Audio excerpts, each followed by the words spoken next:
जम्बूद्वीपे भरतखंडे आर्यावर्ते भारतवर्षे। जम्बू टॉक्स देखने वाले हमारे सभी दर्शकों का बहुत बहुत स्वागत, अभिनंदन। मैं हूं आपके साथ निधीश गोयल, करता हूं आप सभी का यथोचित अभिवादन। आपने झूठ बोलने वाली मशीन देखी है? हमने सच पका झूठ पकड़ने वाली मशीन जरूर देखी है, लेकिन शायद झूठ बोलने वाली मशीन पर्टिकुलरली हमने नहीं देखी है। आपको देखनी हो तो दिल्ली में जा सकते हैं या पंजाब में जा सकते हैं। चाहे मैं बात कर रहा हूँ आम आमदनी पार्टी की, यानी कि आम आदमी पार्टी की, दैट इज खुजलीवाल, बोले तो केजरीवाल, मनीष सिसोदिया की। और इनकी बात मैं क्यों कर रहा हूं? क्योंकि इस समय मनीष सिसोदिया के घर पर जिस तरीके से सीबीआई की रेड पड़ी है और जिस तरीके से वो आदमी कह रहा है कि 2-4 दिन में मुझे गिरफ्तार किया जा सकता है, लेकिन प्रेस कॉन्फ्रेंस में जिस तरीके से चेहरे की हवाइयां उड़ी हैं, लेकिन उसके बावजूद भी बेशर्मी की जो हद है, जो सामने आ रही है लगातार, उस बेशर्मी की हद को आज थोड़ा नापा जाए, इसके लिए मैं ये वीडियो बना रहा हूं। और ये बेशर्मी की हद पिछले कितने तरीके से सामने आ रही है, पिछले काफी समय से, उसको आज आप समझिएगा। ये जो झूठ बोलने वाली मशीन है, ये नवंबर दिसंबर में 2 राज्यों में चुनाव होने वाले हैं, गुजरात में और हिमाचल प्रदेश में। वहां पर ये चुनाव लड़ने जा रहे हैं।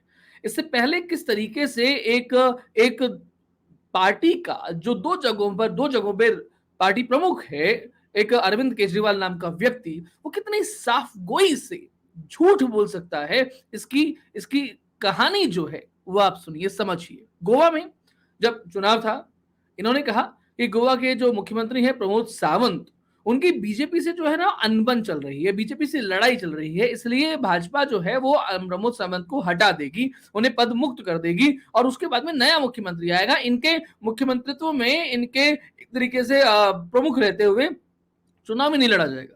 और होता क्या है, प्रमोद सावंत तब भी मुख्यमंत्री थे, प्रमोद सावंत के नेतृत्व में चुनाव लड़ा गया और प्रमोद सावंत आज भी बढ़िया तरीके से मुख्यमंत्री हैं।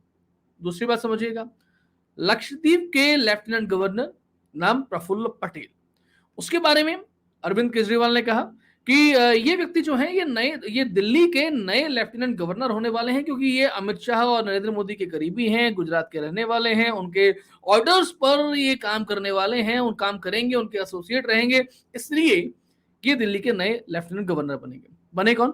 विनय सक्सेना, जिनका दूर दूर तक कोई चर्चा नहीं थी, कोई नाम नहीं था। बेसिकली अपनी पार्टी को छोड़ दीजिए, लेकिन बाकी पार्टियों के बारे में भविष्यवाणी करना इस व्यक्ति की आदत बन चुका है, उसका स्वभाव बन चुका है। इनको लगता है कि शायद ये जो है इनकी पहुंच बीजेपी में बहुत अंदर तक है। अब अंदर तक कितनी अंदर तक पहुंचा है, इसके बारे में मैं आपको कह देता हूं कि ये जो अंदर तक पहुंच वाला मामला है, ये मनीष सिसोदिया और राजनाथ सिंह के संबंधों पर टिका हुआ है। राजनाथ सिंह के ऊपर मैं एक वीडियो बना चुका हूं, आई बटन में उसका लिंक भी आपको प्रोवाइड करा दूंगा, आप देख लीजिएगा कि किस तरीके का राजनाथ सिंह का व्यक्तित्व है और कैसे राजनाथ सिंह को जितना पुरुषार्थ, जितना कर्म नहीं हुआ है, उससे ज्यादा उन्हें मिला है।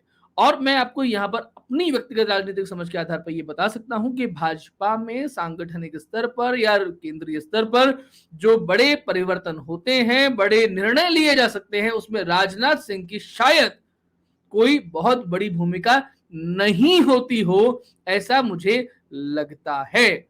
और ऐसा आप में से बहुत सारे लोगों को भी लगता होगा, चाहे वो व्यक्ति देश में पार्टी का राष्ट्रीय अध्यक्ष क्यों ना रहा हो, देश का गृह मंत्री क्यों ना रहा हो, देश का रक्षा मंत्री क्यों ना हो, लेकिन फिर भी उसके बारे में ये चीजें और ऐसी काफी सारी चीजें संदेहास्पद हैं और शायद आगे के समय में भी रहेंगी।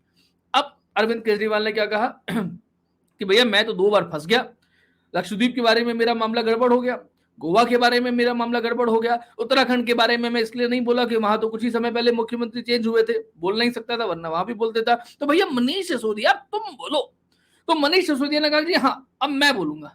और उन्होंने क्या बोला, गुजरात में मुख्यमंत्री जो है भूपेंद्र पटेल, उनकी बढ़िया नहीं पड़ रही है। और बढ़िया क्या नहीं पड़ रही है, वो उनके मुख्यमंत्री रहते हुए भाजपा चुनाव हार जाएगी, इसलिए अब गुजरात में मुख्यमंत्री जो है वो बदलेगा। और बदलेगा या नहीं बदलेगा पता नहीं, लेकिन अमित शाह आएंगे। अमित शाह आएंगे, यानी कि अमित शाह को ये नहीं बोला कि अमित शाह मुख्यमंत्री बनेंगे, लेकिन अमित शाह आएंगे क्योंकि हमसे अगर कोई टकराएगा तो वो एमा व्यक्ति तो हो नहीं सकता, वो अमित शाह ही हो सकते हैं, कम से कम ये तो मिनिमम लेवल है। दूसरा तो नरेंद्र मोदी है, उनके अलावा कोई और हो नहीं सकता। तो अमित शाह टकराएंगे, ये तो भला हो, किस्मत के धनी है हमारे देश के प्रधानमंत्री नरेंद्र मोदी। अगर लोकसभा के चुनाव होते, 2024 का ये साल चल रहा होता और मैं वीडियो बना रहा होता, तो शायद ये व्यक्ति ये भी कह देता कि नरेंद्र मोदी को मालूम है कि 2024 में वो चुनाव हारने वाले हैं, इसलिए उन्होंने सोचा कि भैया 2 बार प्रधानमंत्री रह लिए बहुत है, अब 12 साल पहले तो अपन मुख्यमंत्री रह लिए थे, अब वापस से चलते हैं गुजरात में और कम से कम प्रधानमंत्री नहीं तो मुख्यमंत्री तो रह ही लेंगे। ये प्रधानमंत्री जी की, नरेंद्र मोदी जी की किस्मत थी कि 2024 में नहीं हुआ, वरना आप मनीष सिसोदिया के मुख से ऐसी बात भी सुन लेते। हिमाचल प्रदेश के लिए वो कह ही चुके हैं कि भैया जयराम ठाकुर है, जयराम ठाकुर से बहुत नाराज है भाजपा और वो मुख्यमंत्री पद से उनको हटा दिया जाएगा और अनुराग ठाकुर को मुख्यमंत्री बना दिया जाएगा। ये भी कह चुके हैं। यानी कि पूरी पूरी भविष्यवाणियां हर पार्टी के बारे में, हर मुख्यमंत्री के बारे में ये कहने से कभी बाज नहीं आते। और ये वही लोग हैं जो बार बार किसी को भ्रष्ट कहते हैं, उसके बाद में जब कोई व्यक्ति इन पर कोर्ट केस कर देता है, लिखित माफी मांगते हैं। चाहे वो अरुण जेटली की बात हो और या फिर विक्रम मजीठिया की बात हो। विक्रम मजीठिया जिनके प्रदेश में ये बड़ी मात्रा में, बड़ी भारी तरीके से इन्होंने जीत हासिल की है। गोवा में इनका सुपड़ा साफ हो गया, उत्तर प्रदेश में कुछ नहीं हुआ, गुजरात और हिमाचल प्रदेश की कहानी आप देख लीजिएगा, उत्तराखंड में इनका कुछ नहीं हुआ, गोवा में पंजाब में इनको बड़ी भारी मात्रा में जीत जो है वो हासिल हुई है। और पंजाब की इस जीत का असर या पंजाब की इस जीत की भारी कीमत पंजाब और देश दोनों को किस तरह चुकानी पड़ेगी, ये आने वाले कुछ समय में आप देख लीजिएगा। दूसरी बात करता हूं, इनको ताकत कहां से मिलती है? ये ताकत है विज्ञापन की ताकत, मीडिया की ताकत। मीडिया में अरविंद केजरीवाल का एक बहुत बड़ा कट्टर समर्थकवाद जो है वो मौजूद है। इसलिए मैं इस व्यक्ति को अधिनायक कह सकता हूं, एक निरंकुश तानाशाह जिसकी बात बेसिकली नरेंद्र मोदी जी के बारे में करी जाती है, बेसिकली वो नहीं है, लेकिन ये व्यक्ति अरविंद केजरीवाल जरूर अधिनायक है, एक निरंकुश तानाशाह है। इसकी मर्जी के बगैर दिल्ली में कोई अखबार या फिर कोई पोर्टल या फिर कोई चैनल खबर चला नहीं सकता, खबर दिखा नहीं सकता, खबर लिख नहीं सकता, और ये किसी भी खबर को चाहे तो पलटा सकते हैं। ये ताकत इनकी है दिए जाने वाले विज्ञापनों के कारण से। विज्ञापनों के लिए फंडिंग कहां से आती है, पैसा कहां से आता है, ये मुझे और आपको बताने की आवश्यकता नहीं है। देश में नहीं बल्कि विदेश में भी इस सरकार के बहुत बड़े शत्रु जो हैं वो मौजूद हैं, जहां से इनको पूरा पूरा पैसा मिलता है। तो हर न्यूज रूम में इनके पास डिफेंडर्स मौजूद हैं। जो कहा जाता है ना कि अमित शाह के पास में, नरेंद्र मोदी के पास में ये सर्वशक्तिमान है, सर्वशक्ति संपन्न है, इनके पास में भी ये ताकत नहीं है कि किसी भी खबर को रोक लें, किसी भी खबर को चलवा दें। ये ताकत नहीं है इनके पास में। आप बहुत सारी खबरें रोज पढ़ेंगे अलग अलग अखबारों में, अलग अलग न्यूज चैनल्स में इनके खिलाफ। लेकिन अरविंद केजरीवाल के डिफेंडर्स एक छोटी पार्टी होने के बावजूद भी हर न्यूज रूम में हर समय आपको देखने को मिलेंगे। और ये अरविंद केजरीवाल की ताकत है जो किसी और के पास में नहीं है। लेकिन ये कुछ भी किसी भी तरीके से अपनी बात को कह सकते हैं। इसलिए मैंने लिखा था कि डेविड धवन की फिल्मों की तरह, जिनके बारे में कहते हैं कि बुद्धि जो है, दिमाग जो है वो घर छोड़ के जाइए और फिर डेविड धवन की फिल्में देखिए, ऐसा ही अरविंद केजरीवाल का हाल है कि बुद्धि को साइड में रखिए, उसके बाद में अरविंद केजरीवाल को सुनिए कि वो क्या कहने वाला है। एक इंटरेस्टिंग बात है कि अब आशावाद और हकीकत जमीनी, इसको तो छोड़ देते हैं, राष्ट्रवाद के मसले पर यह व्यक्ति लगातार बोल रहा है। मैं यहां पर एक अंतिम बात कह के अपनी बात को विराम दूंगा कि राष्ट्रवाद पर भी कहां से पैसा बनाया जा सकता है बिना इस चीज की दृष्टि लिए अरविंद केजरीवाल, मनीष सिसोदिया कभी कोई काम नहीं करेंगे। किसी भी काम को करने से पहले इनकी दृष्टि होगी कि पैसा कहां से कमाया जा सकता है, पैसा कहां से आ सकता है।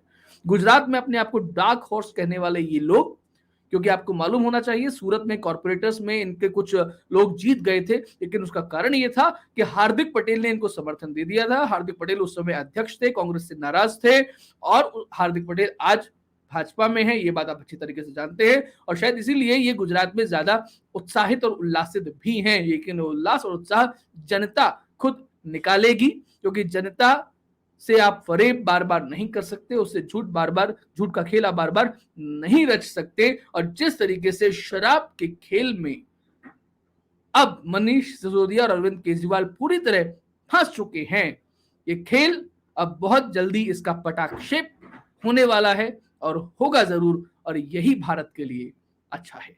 आज के कार्यक्रम में इतना ही। चैनल को सब्सक्राइब करें, वीडियो को लाइक और शेयर करें, और आपको लगता है कि हम देश और धर्म के लिए कुछ अच्छा काम कर रहे हैं तो धर्मांश पत्रम पुष्पम के माध्यम से हमें आर्थिक सहयोग अवश्य प्रदान कीजिएगा। नमस्ते, जय हिंद, जय भारत, वंदे मातरम।